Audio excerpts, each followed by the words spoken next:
아파트 대체제로 인식되는 주거용 오피스텔의 매매 건수가 역대 최다치를 기록하며 주목받고 있습니다. NC소프트가 NFT를 접목한 게임을 출시한다고 밝혀 상한가를 기록했습니다. 그런데 자칫 테마성으로 번질 수 있어 주의해야 한다는 목소리도 나옵니다. 이주열 한국은행 총재가 글로벌 공급 병목과 국제 유가 상승으로 당분간 예상보다 높은 소비자 물가 상승률이 지속될 것이라 예측했습니다. 정부가 요소수 긴급수급 조정 조치를 시행합니다. 요소수 판매는 주유소로 한정되게 되고 승용차 한 대당 한 번에 최대 10리터까지 살 수 있게 됩니다. 센 경제라이브 시작합니다.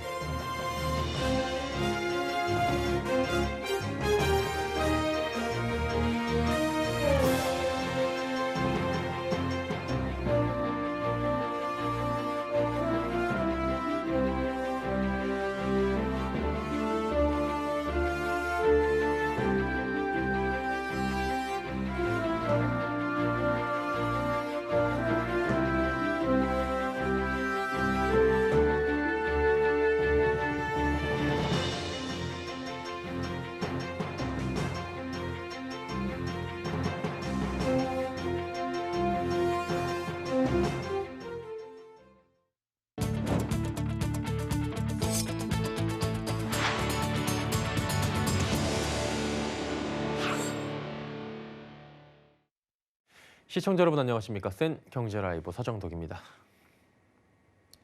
분양시장에서 주거용 오피스텔의 인기가 치솟고 있습니다. 아파트의 대체제로 자리를 잡은 모양새인데요. 매매 건수도 역대 최다를 기록했다고 합니다. 서청석 기자입니다. 주거용 오피스텔이 아파트의 대체제로 떠오르며 올해 전체 오피스텔 매매 건수가 역대 최다를 기록했습니다. 국토교통부 실거래가 공개 시스템에 따르면 올해 전국 오피스텔 매매 건수는 전날까지 5만 1,402건으로 집계됐습니다. 2006년 관련 통계 집계 이래 연간 기준 이미 지난해에 역대 최다 기록을 경신했습니다. 2006년부터 2017년까지 증감을 반복하던 오피스텔 매매 건수는 2018년 약 3만 3천 건으로 오름세를 타기 시작했고 지난해에는 5만 건에 육박하며 역대 최다치를 기록했습니다. 올해는 아직 기간이 더 남았는데 5만 건을 훌쩍 넘기며 벌써 최다 건수를 경신한 겁니다. 오피스텔의 경우 주택으로 분류되지 않아 규제가 상대적으로 덜해 투자 수요가 몰리고 있는 것으로 분석됩니다. 여기에 오피스텔을 보유해도 아파트 1순위 청약 자격이 유지되는 등 투자자는 물론 실수요자들까지 큰 관심을 끌고 있습니다. 실제 현재 아파트의 주택담보 인정 비율 LTV는 투기과열지구 40%, 조정 대상 지역 50%로 제한됩니다. 지역에 따라 15억 원 초과 아파트는 아예 담보대출을 못 받고 9억 원 초과분은 LTV가 20%에 불과합니다. 반면 오피스텔은 대출 담보 비율이 시세와 관계없이 통상 1금융권에서 70에서 80%, 2금융권의 경우 90%까지 가능합니다. 다만 오피스텔 매매에도 주의할 점은 있습니다. 주택에 비해서는 선호하는 수요자들이 많지 않다 보니까 이런 것들이 황금성이 떨어지는 문제로 작용을 하고 있고 이에 따라 임대 수익률 자체가 좀 크게 달라지는 부분이 있기 때문에 최근에 유행에 휩쓸려서 투자를 한다는 거는 좀 지양할 필요가 있겠고요. 또 경기와 인천 등 3기 신도시를 비롯해 아파트 공급이 늘어날 경우 오피스텔의 인기가 줄어들 수 있어 이런 부분을 잘 따져 매수해야 한다는 설명입니다. 서울경제TV 서청석입니다. 정부의 대출 규제와 금리 인상, 집값 고점에 대한 불안감 등이 맞물리며 서울 아파트값 상승폭이 3주 연속 둔화됐습니다. 한국부동산원에 따르면 지난 8일 조사 기준 이번 주 서울 아파트값은 지난주 대비 0.14% 올라 3주 연속 전주 대비 상승폭이 줄어들었습니다. 특히 상대적으로 대출 규제의 영향을 많이 받은 강북 등지의 오름폭이 눈에 띄게 적어졌습니다. 강북구는 지난주 0.07%에서 0.04%로 줄어들었고 동대문구와 광진구 등지도 상승폭이 낮았습니다. 토지거래 허가구역으로 묶인 성수동과 목동, 여의도동 일대의 거래 부진으로 성동구와 양천구, 영등포구의 오름폭도 적어졌습니다. 강남 4구 아파트값 상승폭도 지난주 0.21%에서 이번 주엔 0.19%로 줄어들었습니다. 메타버스에 이어 블록체인 기술로 디지털 자산을 만드는 대체 불가능 토큰 NFT 키워드가 주식시장을 연일 달구고 있습니다. 흥행 보증수표로 불리며 관련주로 엮이면 주가가 급등하는 양상을 나타내고 있는 건데요. 자칫 테마성으로 번질 수 있어 투자자의 환기가 필요하다는 지적입니다. 김혜영 기자입니다. NC소프트가 78만 6천 원을 기록하며 상한가까지 치솟았습니다. 3분기 부진한 실적에도 NFT 관련 게임을 출시한다는 소식이 주가 상승을 견인했습니다. 이처럼 최근 주식시장에서 NFT 키워드가 붙으면 주가는 고공행진합니다. 블록체인과 함께 정보기술을 재편할 새로운 먹거리로 부상하고 있는 겁니다. 지루한 박스피에 지친 투자자들의 관심도 더해지고 있습니다. 갤럭시와 머니트리는 실제 한 달 새 주가가 200% 가까이 급등했습니다. 서울옥션과 게임빌 역시 100%가 넘는 상승 저력을 보여줬습니다. 모두 NFT 사업 진출 소식이 호재로 작용한 겁니다. 이와 함께 위메이드, 카카오게임즈, 컴투스 등도 NFT 시장 선점에 분주한 모습입니다. 이외에도 업종을 망라하고 다양한 기업들이 NFT 시장에 출사표를 던지며 주가 역시 화답하고 있습니다. 그러나 자칫 시대 흐름에 편승한 테마주로 전락할 수 있다는 우려도 나옵니다. 가시적인 성과가 미미한 상황에서 가능성과 기대감이 끌어올린 주가가 지나치게 과열됐다는 겁니다. 특히 무늬만 관련주인 경우도 있어 기업의 사업 계획과 실체 등을 꼼꼼히 따져봐야 한다는 조언입니다. 테마성으로 흐르고 있는 게 아니냐는 이제 우려가 조금 드는 거고요. 얼마만큼의 그 성장성을 가져다 줄지 내지는 향후 실적 개선으로 연결될 수 있을지에 대해서는 여전히 불확실성이 상당히 크다고 봐야 될 것 같아요. 서울경제TV 김혜영입니다. 중국 최대 소비 행사인 광군제가 올해는 조용하게 진행되고 있습니다. 소비 증가에 수혜를 입을 것으로 예상됐던 국내 화장품과 의류 관련주도 하락세를 면치 못했다고 하는데요. 윤혜림 기자가 전해드립니다. 지난해 92조 원의 매출을 기록한 이른바 중국판 블랙 프라이데이 광군제가 지난해부터 이어진 당국의 빅테크 기업 규제 속에 다소 침체된 모습을 보였습니다. 특히 이번 광군제를 앞두고 당국이 알리바바를 비롯한 전자상거래 기업 관계자들을 모아 부당 경쟁, 과장 광고를 하지 말라고 당부하자 알리바바가 매년 실시간으로 매출액을 공개하던 관행도 사라졌습니다. 이에 광군제 특수를 노리던 국내 화장품, 음식료, 의류 관련주들의 주가도 좀처럼 상승하지 못했습니다. 이달 1일부터 11일까지의 주가 변화율을 살펴보면 지난해 광군제에서 높은 매출을 기록한 LG생활건강, 아모레퍼시픽 등을 비롯해 수혜주로 불리는 기업들의 주가는 전년 동기 대비 모두 감소한 것으로 나타났습니다. 특히 지난해 일주일간 85억 원을 벌어들인 삼양식품의 주가 역시 올해는 고전을 면치 못했습니다. 증권업계에서는 해당 기업들의 올해 3분기 실적이 글로벌 물류 대란과 주요 원자재 가격 인상 등의 영향을 받아 예상보다 저조한 실적을 받은 것뿐 아니라 중국 내 인플레이션 압력이 재차 높아지자 국내 증시도 전반적으로 하락 흐름을 보였다는 분석입니다. 한지영 키움증권연구원은 중국의 전력난과 석탄 부족 사태 등으로 10월 생산자 물가가 전년 대비 13.5% 증가했다며 인플레이션 악재로 전일 화학업종이 크게 떨어져 변동성 확대에 대한 위험 관리가 필요한 시기라고 전했습니다. 서울경제TV 윤혜림입니다. 이주열 한국은행 총재가 세계적인 공급 차질과 국제유가 상승이 맞물리며 당분간 예상보다 높은 물가 상승률이 지속될 것이라 내다봤습니다. 이 총재는 오늘 경제동향 간담회에서 이번 회복기는 과거에 본 적 없는 공급 병목이 나타나며 생산 활동이 제약되고 인플레이션이 확대된 점이 특징이라 설명했습니다. 이어 수요가 강하게 회복한 데 반해 일부 생산과 또 물류 차질이 글로벌 공급망을 통해 확산돼 공급 부족 현상이 나타났다며 국제유가도 함께 상승한 점이 복합적 물가 상승 압력 요인이라 진단했습니다. 하지만 글로벌 공급망과 인플레이션이 큰 리스크로 부각되고 있는 가운데 언제쯤 해소될지는 알기 어렵다는 분석입니다. 당분간은 요소수 판매처가 주유소로 한정됩니다. 또 일반 차량 한 대당 구매량이 최대 10리터로 제한되게 되는데요.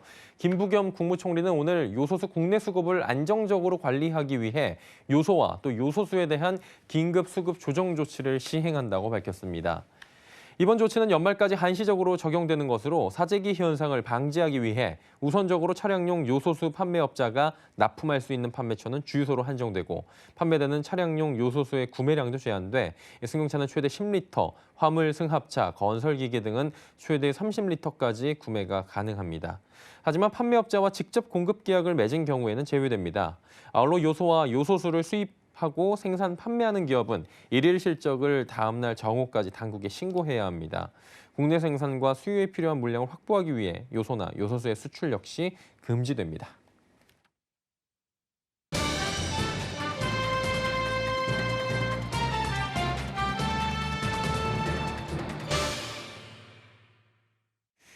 내년부터 암호화폐 과세가 될 예정입니다. 이 부분을 두고 유예하느냐 마느냐에 대해서 굉장히 지금 시끄러운 상황이고요. 당정 간의 기싸움도 굉장히 센 상황입니다. 정부는 당초 예정대로 내년에 과세를 한다는 입장 고수하고 있습니다. 반면 여당은 과세 시스템이 미비하다는 점에서 유예를 주장하고 있는 상황인 거고요.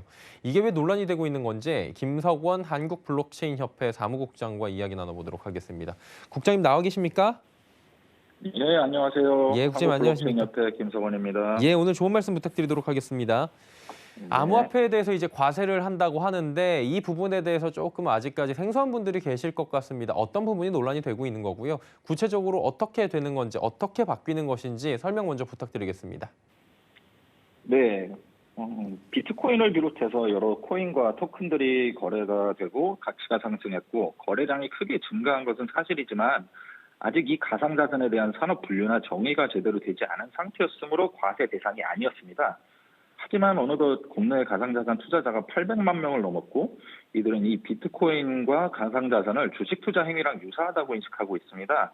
실례로 올해 보면은 한 개의 코인 1일 거래량이 코스피 전체 거래량을 뛰어넘는 사건도 있었을 만큼 가파르게 시장이 성장했는데요. 따라서 2022년 1월 1일부터 과세를 시작하겠다는 정부의 계획이 있습니다. 하지만 그동안 당국은 가상자산 투자자들과 업체들에게 우호적인 태도를 보이지 않았습니다.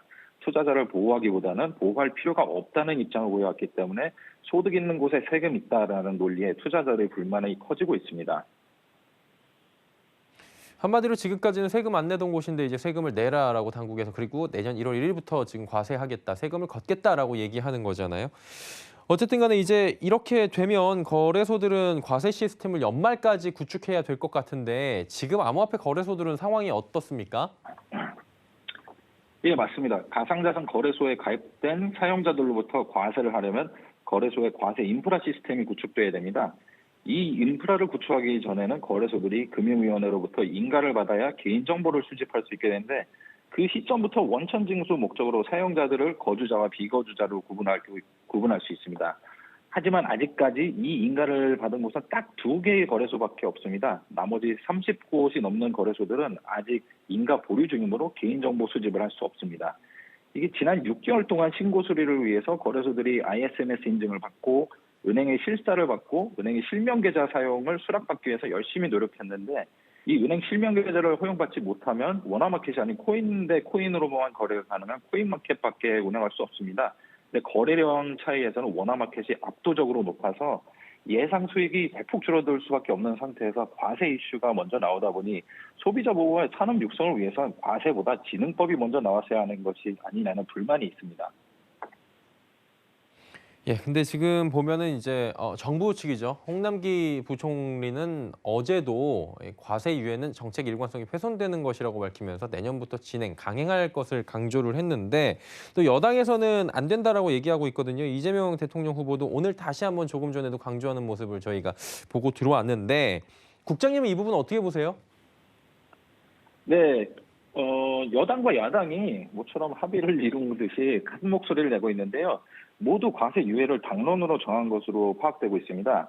더불어민주당의 김병훈 의원은 최근에 기자회견을 열고 과세를 최소 1년 유예해야 한다는 입장을 표명했고 2년 과세 유예를 주장하는 법안을 낸 국민의힘 유경준 의원 또한 국정감사에서 홍남기 부총리님과 치열하게 공방을 벌였습니다. 또한 국민의힘 윤창현 의원님도 1년 유예를 주장하는 법안을 발의하시는 등 과세 당국과 기싸움이 한창이고요.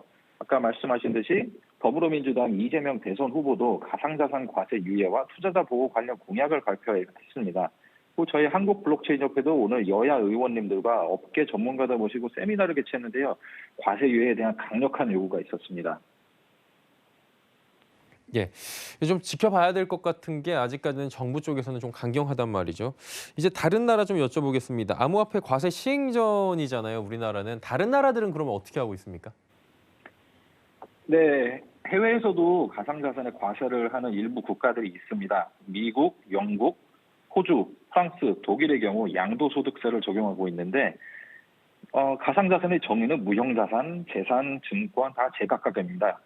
일본은 특이하게 양도소득세를 정의하지 않고 가상자산으로 분류하고 잡소득으로 종합과세하고 있는데요. 여기에 에어드롭이나 채굴, 디파이가 섞이면 또 국가마다 다른 해석을 내놓을 것 같습니다. 또 한편 전 세계 채굴량의 90%에 육박했던 중국의 경우 채굴을 전면 금지했는데 미국에서는 올해 5월에 비트코인 채굴협회가 발족되면서 치고 나가고 있는데 마이애미나 뉴욕 시장이 급여를 비트코인으로 받겠다는 선언을 하고 비트코인 ETF가 출시되는 등 중국과는 조금 상반된 모습을 보이고 있습니다. 한마디로 국장님, 이게 나라별로 좀 다르다는 말씀이신 것 같은데요. 그럼 이제 과세 금액이나 이런 비율 조금만 여쭤보면서 오늘 마무리 짓도록 하겠습니다. 주식 과세하고 이제 비교를 해보면 주식 과세보다 굉장히 좀 엄하게 하고 있다. 그리고 기타 소득으로 분류를 하고 있다. 또 보니까 250만 원까지만 공제된다. 20%가 넘는 세율이다. 여러 가지 좀 심하다라는 얘기들이 있잖아요. 합리적 과세 제도를 위해서는 국장님 어떤 방안들이 필요하다고 보십니까? 네, 그거 다 사실입니다. 아까 말씀하신 대로 그런 불리한 점이 있고요. 결손금 2월 공제에 있어서 주식 최대 5년, 그 가상자산은 아예 없습니다. 그리고 채굴된 코인의 취득가 산정에도 어려움이 있고요. 거래소 간에 이동되는 코인의 가상자산 매수 가격 그리고 소유권을 공개하는 가이드라인도 없습니다. 이래서 따라서 형평성 때문에 과세를 시작한다는데 또 다른 형평성 논란으로부터 자유롭지 못하는데요. 이 투자자들은 주식과 큰 차이가 없다고 인식하는데 과세에서 기타 자산인지 금융자산인지 이거를 분류를 하지 못해서 좀 차질이 빚어지고 있습니다. 딴에서는 합리적인 과세 조건과 과세 사각지대 제거를 위해서 투자자들이나 블록체인 업계 관계자들이 이걸 반대할 리가 없으니까 정부가 소비자 보호와 산업 육성에 초점을 맞춰서 좀 움직여 주셨으면 합니다. 예, 이제 조금 있으면은 어떤 뭐 결과가 나올 시간이 다가올 텐데 연말이잖아요, 벌써. 그때쯤 돼서 한 번 더 저희가 여쭤보도록 하겠습니다. 오늘은 시간 관계상 여기까지 하도록 하겠습니다. 감사합니다. 네, 감사합니다. 김석원 한국블록체인협회 사무국장과 이야기 나눠봤습니다.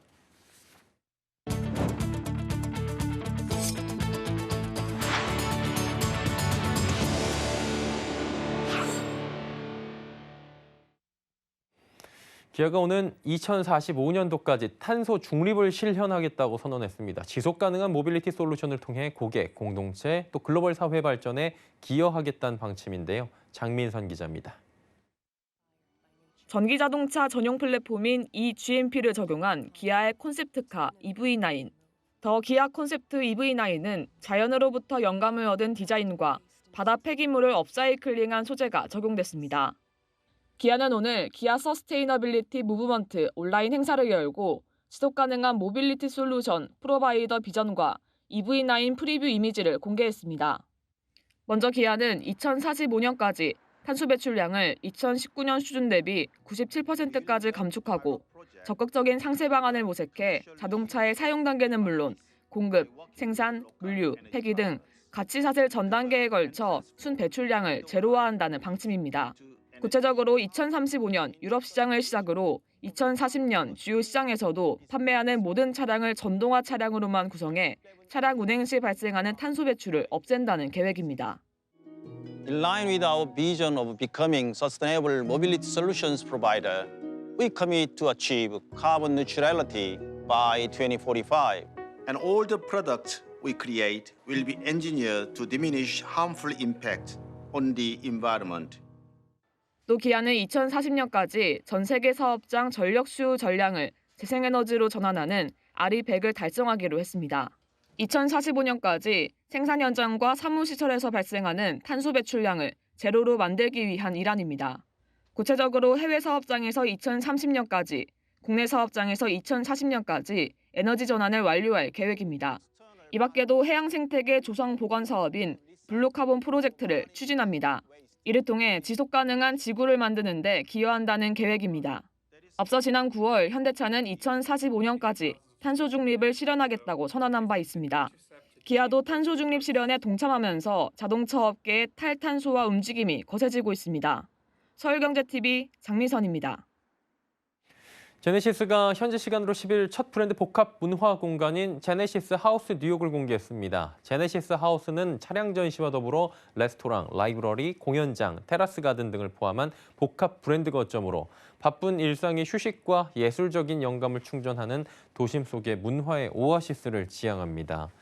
제네시스 스튜디오 하남, 제네시스 수지 등을 통해 브랜드 철학의 정수를 담은 거점을 디자인해온 건축사무소 서아키텍스와의 협업으로 완성된 제네시스 하우스는 차량 전시 공간을 넘어 도심 속 문화 공간으로 자리 잡을 것으로 기대되고 있습니다. 제네시스 하우스는 오늘 19일 공식 개관할 예정입니다. 코로나19 사태로 재택근무가 늘며 PC와 노트북 시장이 커지고 있습니다. 여기에 최근 위드 코로나 전환으로 직장으로의 복귀를 위한 상업용 수요도 크게 늘 것으로 관측되고 있는데요. 문다혜 기자입니다. 글로벌 IT 기업 델 테크놀로지스의 PC들이 줄지어 있습니다. 고객들은 온라인으로만 볼 수 있었던 델 PC를 직접 사용해 보기도 합니다. 서울 용산 전자랜드에 들어선 델 오프라인 매장. 고성능 업무용 PC와 게이밍 PC로 인지도를 가지고 있는 델의 국내 최초 오프라인 매장입니다. 이곳엔 델 매장을 포함해 PC와 노트북을 전문으로 하는 120평 규모의 IT 매장도 새롭게 문을 열었습니다. 전국 최대 규모입니다. 전자랜드가 PC와 노트북에 힘주는 이유는 수요가 크게 늘고 있기 때문. 재택근무나 아니면 온라인 화상 수업 등을 이유로 코로나 이전 대비해서 지금 PC 시장은 계속 성장을 해가고 있습니다. 코로나 이후에도 지금 IT 성장은 지속적으로 계속될 거라 예상을 하고 있습니다. 전자랜드가 올해 1월부터 10월까지 관련 제품들의 매출 성장률을 조사한 결과 지난해와 비교해 노트북은 18%, 모니터는 17%, 태블릿 PC는 22% 상승했습니다. 또 이달 1일부터 8일까지 롯데 하이마트 온라인 할인 행사에서 데스크톱과 노트북, 태블릿 PC 등 PC 기기의 매출액은 185% 늘었습니다. 업계는 이 같은 PC와 노트북 수요 상승세는 계속될 것으로 내다보고 있습니다. 약 2년간의 원격 근무로 화상회의가 하나의 업무 문화로 자리 잡은 데다 위드 코로나 전환으로 직장 복귀에 따른 상업용 노트북 수요가 크게 늘어날 것으로 전망되기 때문입니다. 여기에 비대면 원격 교육이 하나의 교육 형태로 자리 잡고 있다는 점도 시장 성장의 이유로 꼽힙니다. 서울경제TV 문다입니다.